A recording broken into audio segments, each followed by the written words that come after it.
this computer. And then I go live on Facebook. And I'm going to change that to microplastics. Sorry, I have to do all this kind of writing in the description and stuff. Oh, true. All good. Share to your page, parakore. No description. Okay. Go live. Let's see if this works.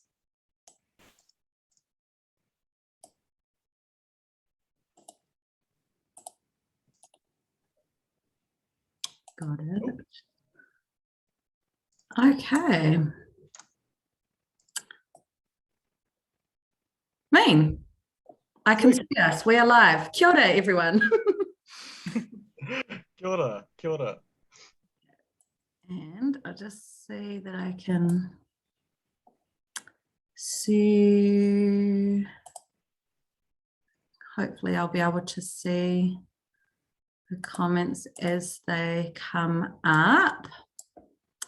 Who truly knows if that will work?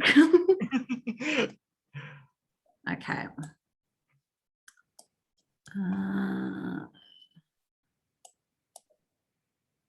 Okay, I'm just going to say that maybe if anybody is out there in the Facebook world and you can give us a thumbs up, if you can see us and hear us, that would be much appreciated. Oh, kia ora, we have someone, Jordan, thank you, is saying kia ora. So we have got someone there and that must mean you can hear us and see us. Cool. Kia ora, Jordan, welcome. Oh, cool. Yeah, we got a couple. Oh, sweet, cool. Okay, okay. And I can see the comments, which is awesome. So I can check for questions at the end. Okay. I will just do that there. Okay. Mean. Okay, let's get going. Tēnā tātou e te iwi whānau whānui e mā takitaki mai ana, no mai haere mai ki tēnei live. He uri o Aotearoa kaupapa, ko Hollie Russell tōku ingoa, ko Aotearoa Kaiārahi mō parakore ki Taitokerau. Me te kaupapa o tēnei live, he kiriho moroiti o Microplastics. He iti te kiriho, engari he nui te raru, hei oi anō, kia tūwhira I tā tātou hui I te karakia. Nā te kune te pūpuke, nā te pūpuke te hihiri, nā te hihiri te mahara, nā te mahara te hingingaro, nā te hingingaro te manako, ka hua te wānanga, mauri ora. Mauri ora. Ka whai. So no mai haere mai, welcome to the Parakore Facebook page for our kōrero today about kiriho moroiti or microplastics, or as Matt was just telling me, he's actually going to focus a little bit more on macroplastics, which is cool. So this is following on from the microplastics kōrero that I did on our Facebook Live about 2 weeks ago. So if you want to dive more into the kind of 101 of microplastics, that might be a good place to start.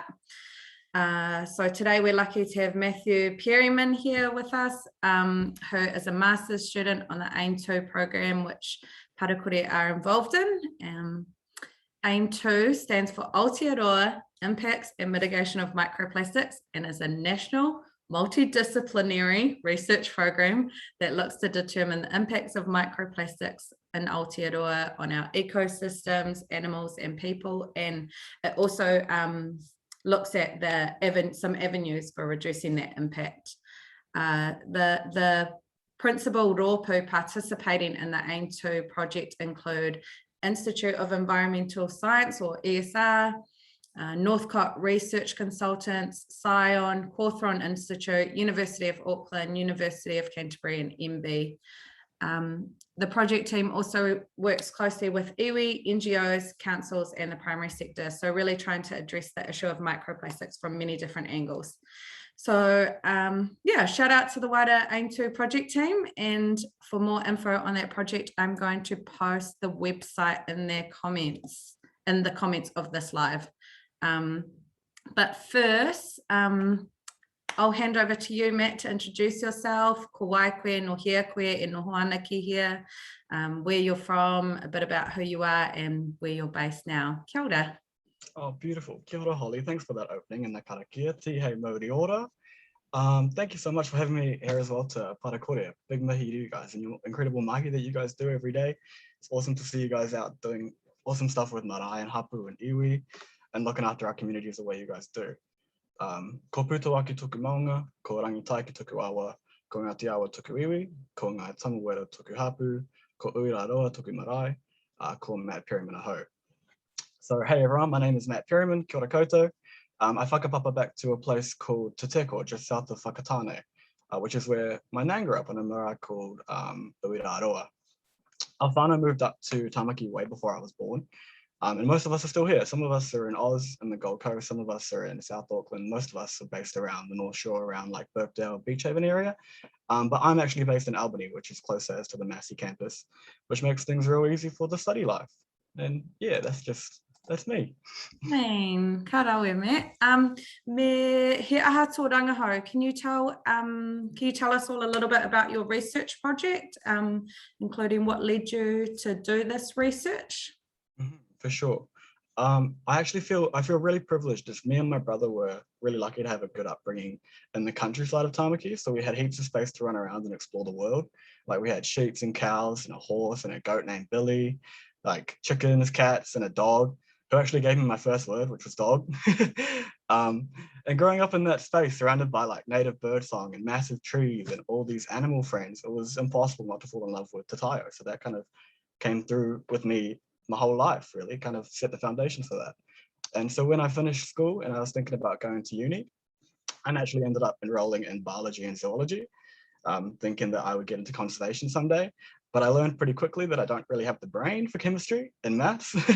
So I moved away from those subjects. And I'd taken an elective course in anthropology, which had made me realize that my passion and my skills were probably better directed into mahi that was more with people as opposed to with like ecosystems and chemicals and stuff that I couldn't wrap my head around.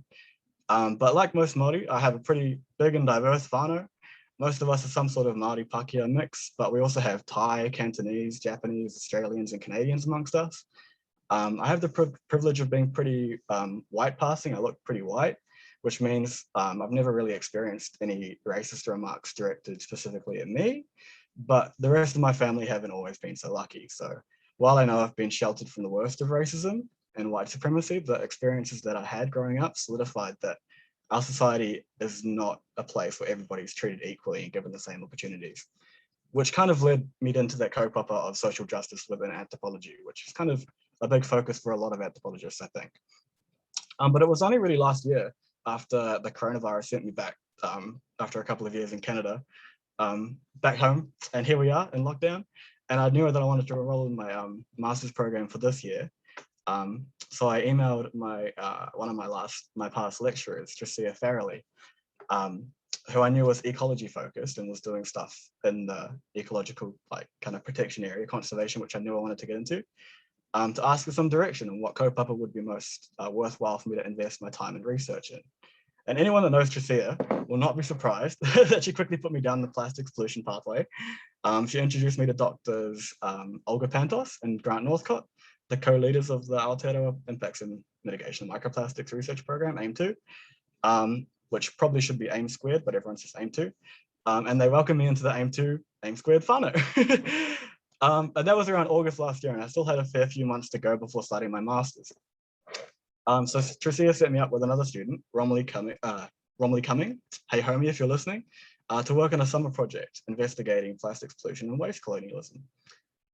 This was around the same time that I first met Tina Ngata, who we all know is an absolute rangatira in the Aotearoa plastics pollution space, and especially around the connection between pollution and colonialism.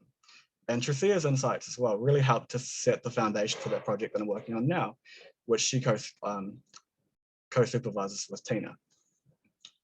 So about the project itself, AIM2 as a whole is, as you said, an interdisciplinary research program that's looking into how microplastics affect Aotearoa's ecosystems and people, as well as how to mitigate plastics pollution from occurring in the first place. The first thing to remember about plastics pollution, though, is that it's a massive global problem and it affects every ecosystem and every person on Earth. That's probably one of the biggest ecological issues we have to deal with because it affects everyone. Microplastics are everywhere in our moana, in our soils, our food, our bodies, even in our placentas. And most of it we can't even see with the naked eye. We just simply don't notice because they're so small and they look like sand or glass or something else. Unless they're colored, they're real hard to find. But they pose a massive risk to our ecosystems and our bodies because they're the remnants of macroplastic items like bottles and containers and wrappers and fishing gear and stuff like that. And while microplastics polluted in natural systems are breaking down into smaller and smaller pieces, they never actually biodegrade. So they just end up as microplastics, which we know are really harmful. And in the same time, all of the plastic items that we use in our day-to-day lives are shedding microplastics that we end up ingesting or ejecting out into the Taitao. And since microplastics are everywhere now, in order to really prevent the problem getting worse, we have to stop unnecessary plastic pollution at the source, which includes the vast majority of single-use plastics being basically taken out of the system, apart from those needed in healthcare and by people with certain disabilities. But it's also every other product that is made from plastics that really doesn't need to be, because plastics are inherently hazardous material that during production gets made more dangerous by toxic chemical additives that get put into it. So in the wider context, plastics are made from oil, which are fossil fuels. And every day, big petrochemical companies like BP and Shell extract more and more oil from Papatūānuku, polluting lands and oceans and the atmosphere in the process. Plastics are then produced at a massive scale and sold for super cheap to monstrous corporations like Coca-Cola and PepsiCo and Nestle, who are then able to sell their products in cheap packaging with huge profit margins. Each of these companies are some of the biggest and most powerful in the world. And in fact, Breakthrough from Plastic, the environmental NGO that develops the brand audit methodology that we're taking in our project, proved this in their past 3 annual brand audit reports, which is basically a big collection of data from a whole bunch of different countries around the world, which is kind of finding out which brands are causing the pollution throughout the world in the different places, but adding it all up, the top 3 polluters were always Coca-Cola, PepsiCo, and Nestle for the past few years.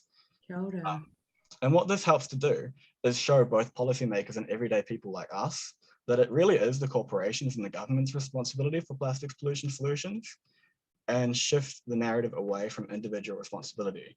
Because so far, our governments have been in denial about their role in perpetuating pollution by passing the blame onto individuals through things like the Tidy Kiwi campaign. And as a result of international brand auditing, Nestle and Coca-Cola have both pledged to make their packaging 100% recyclable and reusable by 2025. But yeah, do you believe it? Yeah, much of these statements and actions are what's become known as greenwashing, which is basically just clever marketing that aims to make us think that they're doing better, while at the same time, Coke is still producing 200,000 plastic bottles every single minute. And that's not to mention all the unnecessary plastics that are used in construction, fashion, fishing, and farming industries, just to name a few. So because of the scale of plastics pollution and plastics production, individuals alone just aren't capable of making the wholesale changes that we need to be making. And what it boils down to is that unnecessary plastics production needs to be prevented at the source. And while corporations are absolutely capable of changing their ways, we've seen that they will do everything in their power to maintain the status quo and keep increasing plastics production exponentially and increasing their profits. Because they're a business, they don't really care about the environment or the health impacts. They call them externalities and basically charge us for those costs. This was proven in a report by the Changing Markets Foundation, which demonstrated how corporations like Unilever and Coca-Cola leverage their significant political influence to delay and derail any legislation that might regulate their plastics usage and production and inevitable pollution. So we must call on our governments to, as the only entities in our society that have the power to listen to the people, take a stand and actively regulate these destructive business practices and prevent the hyper extraction of oil and the hyper production of plastics and chemicals. But both parties are failing us, and plastic production is actually expected to increase exponentially over the next few years. So it really is up to us as people who want and demand better to exercise our rangatiratanga and hold both corporations and our governments accountable for what they're doing to our ecosystems and our bodies and even our future tamariki. Yeah, that's basically the rundown. Yeah, that's amazing. Tino nui te mahi. Very important and very big and yeah, complex, and some really key terms that I hope that our audience caught on to there, including like waste colonialism, you know, I loved how you talked about our this issue being tied up with our rangatiratanga, because I've read that before, and it's something that I think is very at the forefront for us as tangata whenua, is recognizing that this often things like this aren't just health issues, they're issues when it begins to impact on the health of our environment. A disengagement from these things, like disengaging from the use of these products, is about rangatiratanga. It's about showing our care for the taiao, I think. And I like how you I really like how you talked about the attempt to put the responsibility on the individual. And here at Parakore, we really try and spread the message that there are individual actions that we can take, but that there's also the system change that needs to happen around these things, because it's so, like you say, the political power of these companies is unreal, and it can kind of squash us if we're just acting at that individual level. So yeah, amazing mahi. Thank you for that journey as well, through from where it began.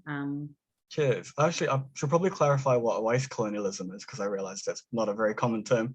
Yes, please. There's not been a whole lot of research. Tina's done a lot of research, Tina Ngata, on waste colonialism in Aotearoa, but she's pretty much the only one that's done it. And it's actually, internationally, it's known as, it's a process where one country dumps their waste in another country. And we actually do that with a lot of our recycling. We ship it off to other places and they have to deal with it. Even if they've got no infrastructure, they just end up with piles of rubbish, our rubbish. And that's waste colonialism. But in Aotearoa, we're kind of conceptualizing it a little bit differently and just making the connection between waste and pollution and colonialism more clear. Because as we'll talk about soon, the connection is, like, once you realize, is very obvious, and you see it in the way that the system operates and how all the corporations are unable to keep doing these kind of practices, even though they're causing so much harm. Yeah. Which is a really interesting and really important kaupapa for us to talk about. Yeah, cool, amazing. So you're going to be focused, one part of your project is focusing on brand audits, and you're going to be doing that by collecting rubbish from the faux awa, I understand. Yes. So could you tell us a little bit more about that awa and about the area around there that you'll be working in? Sure. So today, the faux is actually cared for by the mana whenua Taitokerau Kaiārahi, and the lovely Robin Toa Gordon from Taitokerau Kaiārahi has been really closely involved with the AIM2 project, which has been awesome. She's a really awesome person. If you ever get to meet her, she's lovely. She gives great hugs. And she's got all the mataranga about the local ecosystems and the faux. And she's taught us about how the faux is a living and breathing river with personhood and modi of its own that we have to respect. It has its own rangatiratanga. Like us, it's an ecosystem that's made up of many different creatures, and many of them way smaller than we can even see. And for centuries, after the earliest Māori settled around the Tamaki area, the faux was a great place for collecting kai moana, and over time, the awa became a real central part of many people's lives. And the faux is actually one of the closest water links between the Waitemata and the Manukau harbours, which means that it was really vital for Māori who would use the river to trade knowledge and supplies between communities all around what's now known as Auckland. And that's actually where Portage Road got its name, and it's the same route that they used to carry their waka from between the harbours. And because of this context, it's really important that any research that we do with the whau is considerate of what the whau has meant for many generations of people that grew up around it and still live there today, and especially the mana whenua, Te Kaurawa Maki. Sure. Yeah, that's amazing. I think situating yourself in the area you're working is a really important part of taking a kaupapa Māori approach, I guess, to research. Understanding the whakapapa of the place and of the issue, as you've shown in the previous question. You know, things like a polluted awa don't come out of nowhere. There's a whole history of events that have gone into that, and a whole history of people that have engaged with that awa in its many stages of its life. So yeah, that's really awesome to hear that. I'm just wondering if you can tell me how our taking a kaupapa Māori approach has shaped your understanding of the plastic pollution issue so far as well. Yeah, so taking a kaupapa Māori approach basically means that the project is about ensuring that the project is centered within Te Ao Māori and works for and with our people rather than against them, or like doing research on them. Like, it's not about that. It's about working with the people that we're working with, because it's not about being the kind of academic that comes in and does extractive research. That's not what kaupapa Māori is. It's about doing service for your communities and people that you care about, and te taio, basically. And for a long time, the norm in scientific research has been that extractive, impersonal, and quite disconnected from the place and people that the research is done in kind of practice. But with kaupapa Māori research, the focus is understanding and working with the local tikanga and the whakapapa of the research site. It's also about kotahitanga, coming together as one people for a common goal. And in many cases, this is tēnā rangatiratanga, our right to self-determination and to live in a health and safety world without oppression. The main method of our project, brand audits, as we were talking about, actually already aligns really well with the kaupapa Māori goals. The core aim of the audits is to identify which corporations are causing Te Taio to become so polluted in the first place. And the data that we collect can be publicized in order to pressure these companies into finding non-plastic, refillable, and reusable alternatives. And so the brand information that we collect in the audits can also be used to inform new legislation that would regulate the industries, causing all of this ecological and social harm. So approaching brand audits from a kaupapa Māori perspective has meant that we're able to commit to working with Te Kaurawa Maki as the mana whenua and kaitiaki of the whau as well. So we have a really awesome community here looking after Te Mauri o Te Whau. But it also means that all of the data that we collect belongs to the mana whenua, belongs to Te Kaurawa Maki. This is their tupuna. The whau is their tupuna. It's their awa, you know. It doesn't belong to me. It's not my place. It doesn't belong to anyone that's not from there. So it's really important to be aware of the whakapapa and not exploit the awa for our own data or our own goals. And building those relationships just strengthens the research as well. I'm gonna take a drink here. Yeah, I'll butt in and say that you've reminded me of this amazing piece of writing from Tina Ngata. I just went and found it while you're talking. And she says, you cannot extract Indigenous knowledge from the bodies and minds that carry that knowledge. That knowledge will only have meaning if it exists in relationship to the people. Otherwise, what you are doing is carrying out extractive research, and you are no different to any other mining company. And mining companies aren't doing so well anymore. I think it's like kind of like very kind of pulls, like says what you're saying about the importance of the knowledge and the information and the data not being it can't be, it's inextricable from the people of that place, say, from the mana whenua and from that awa. So awesome. Did you want to continue? Yeah, I have a little bit more to talk about. Actually quite a bit, but so the audits themselves, how it works is actually really straightforward. Basically, we collect as many plastic items as we can and count them based on the brands that are on their label. Unfortunately, if they don't have a label, it's real hard to identify them most of the time. So we just kind of label that as unidentifiable, but a lot of the time we do get that important information. and we try and get as much plastic out of the photo as we can. Then we build a database, which over time tells us which brands are responsible for the pollution in the photo. And this data is super important because we currently have very little understanding of which brands are producing the plastics ending up as pollution in Aotearoa everywhere. And without this information, it's really difficult to make any meaningful policy that could regulate how plastics are used by corporations, both inside and outside of Aotearoa. So we need a really good, solid body of evidence that we can then show to policymakers, iwi, hapu, local councils and businesses, so that higher level actions like regulation can be made. That's basically the core of brand audits, but it's important as well, we're looking through it, kaupapa Māori and anti-colonial kind of perspective, to look at plastics pollution and brand auditing, and understand the whakapapa of those two things. So why is brand auditing a thing? It's because plastics pollution is a thing. Why is plastics pollution a thing? All goes back to colonialism, so we'll talk about that. But yes, it might not be surprising to many people that the petrochemical companies running the show have imperial roots.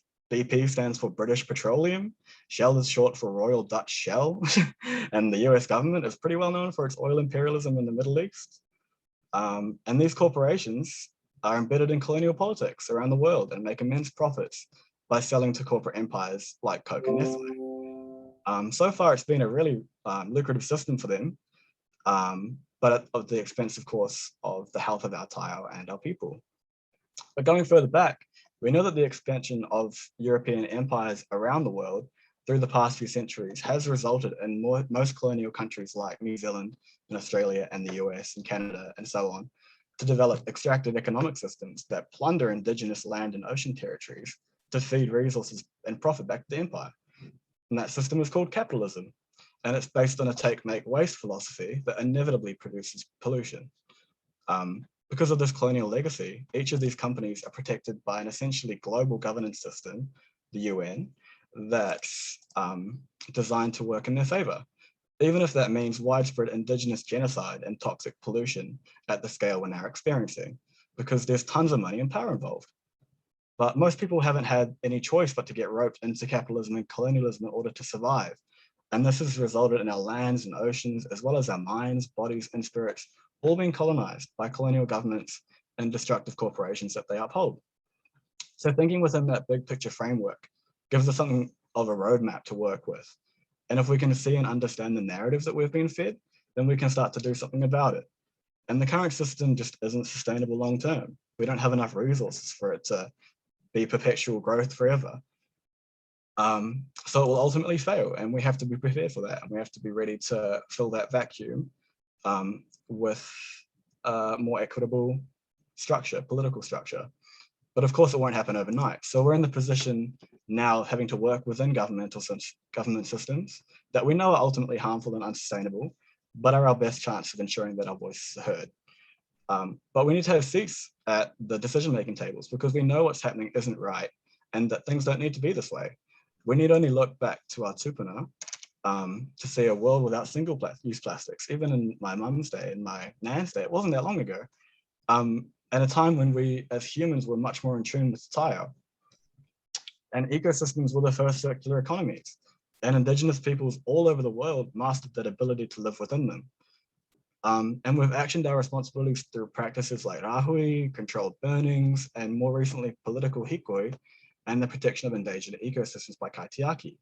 But often, even when we want to protect our ecosystems and our people, the system does everything it can to stop us.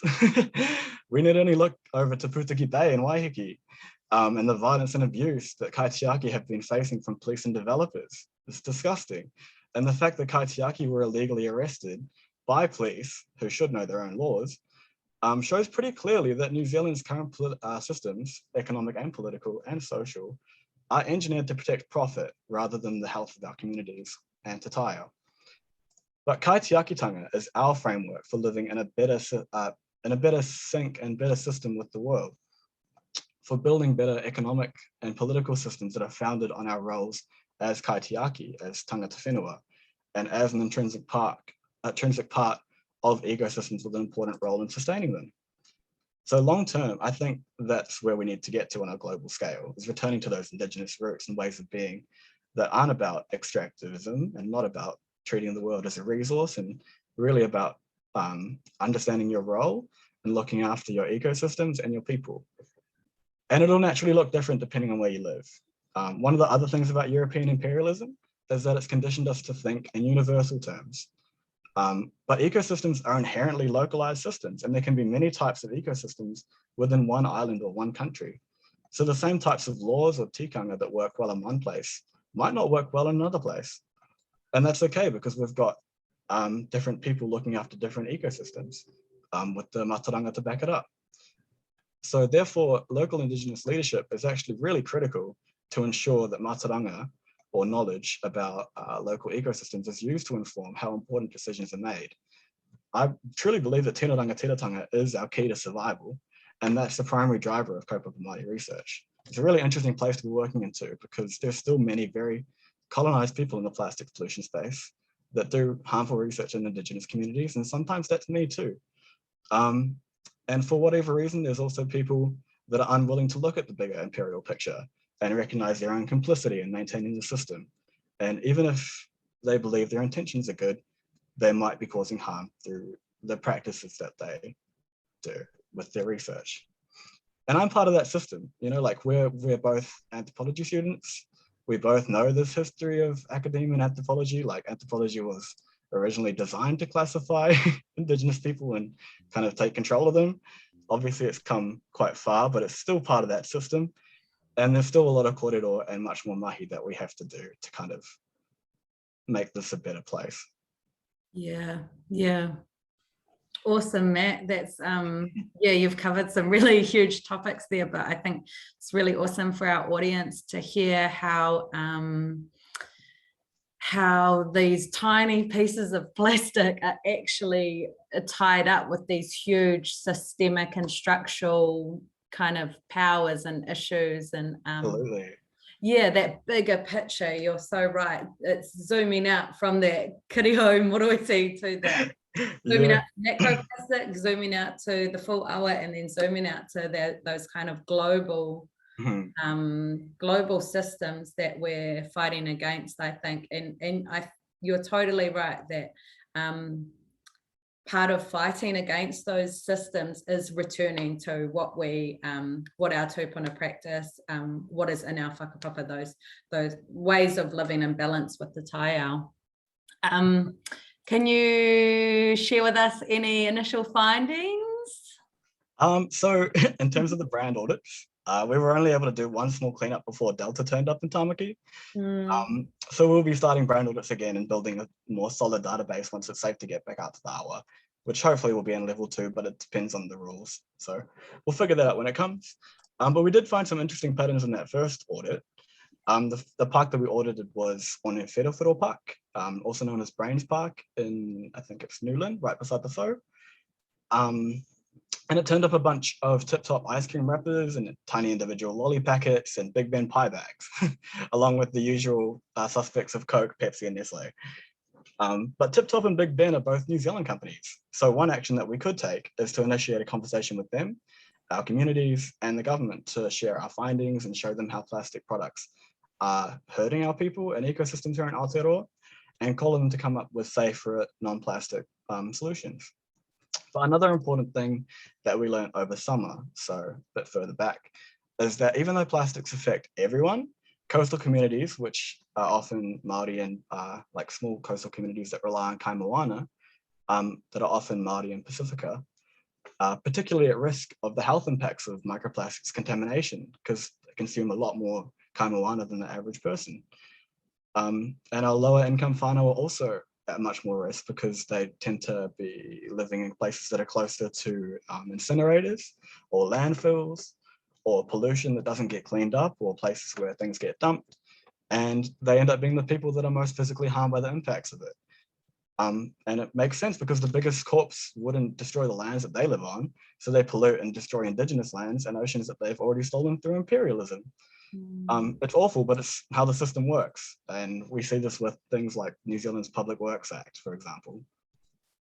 Yeah. Yeah, interesting findings that though that kind of those New Zealand companies and to that you got a lot of pieces of plastic rubbish from the awa from them. So definitely that's the kind of thing that I think is quite empowering, because that stuff is within our control. Those are companies from Aotearoa that a country that we live in, a small country that we live in. So yeah, I think it offers us a chance to make these small gains, make changes that can make small changes that can have a big impact on our waterways and in our taia. So yeah, that's awesome. Yeah, thank you so much for what you've shared so far. This is my last question, but I'll keep, if anyone has any questions that's watching, feel free to put them in the comments, and I'll have a look and we'll see if we're able to answer any of them. But my last question is, what can we do to help, or what can we do to help make this right? You've talked about a lot about zooming out and seeing this as a structural issue. That's part of empowering us to make change, and being able to see the problem is the first step to being able to address it, I guess. But yeah, other things that we might be able to do as individuals, as groups, and on a local scale, on a global scale. Yeah, would you please share some actions you think that might be helpful? For sure. So I know this can all be really overwhelming to learn about, because for me, this was almost like too much and I wanted to step away. But then I was like, no, I got empowered, and I felt like we need to do something about this because it's affecting all of us and we can't escape it, right? But I also think that it's really important and really crucial that we remember that we're not alone in this kaupapa. There's so many people working on this already, and it's important that we support and look after each other. Like, imperialism is the biggest disinformation project that has ever been done. And it's extremely difficult to undo and unlearn that legacy. Imperialism lives in our governments and our economics, but most importantly, it takes control of our minds. Imperialism tells us that we as individuals, and especially as Indigenous peoples, are powerless. But that's just not true. When we bind together as a collective, we are the ones with all the power. And every time we kōrero and share information like we're doing today, we empower each other, like you're saying. And every time we say, no, that's not what we want, but there's a better way to do this, we demonstrate our rangatiratanga. So I'd say get involved. Of course, I'd love for anyone that's able to come down to the Whauawa for us, for our brand audits, to come and join us. I'll put my email in a link in the Facebook group in the comments. But you can also be part of the movement from wherever you are. Check out the Break Free from Plastic website if you're keen to do your own brand audit. But make sure you explain your intentions and ask for permission from your local mana whenua, very important, before going ahead and working in their spaces. And you might even find that some other people that are keen to help you out. This isn't the only thing we can do though. We can get involved with Taitokerau, of course, however you can, and speak about this kaupapa with your friends and your whānau. It really is going to take all of us to turn the waka around, so that's important too. It's always good to reduce our consumption of plastics as much as possible, but not everyone's in a position to do that, because plastic things are cheap and more accessible to people without other options. And some people need plastics to help with their disabilities.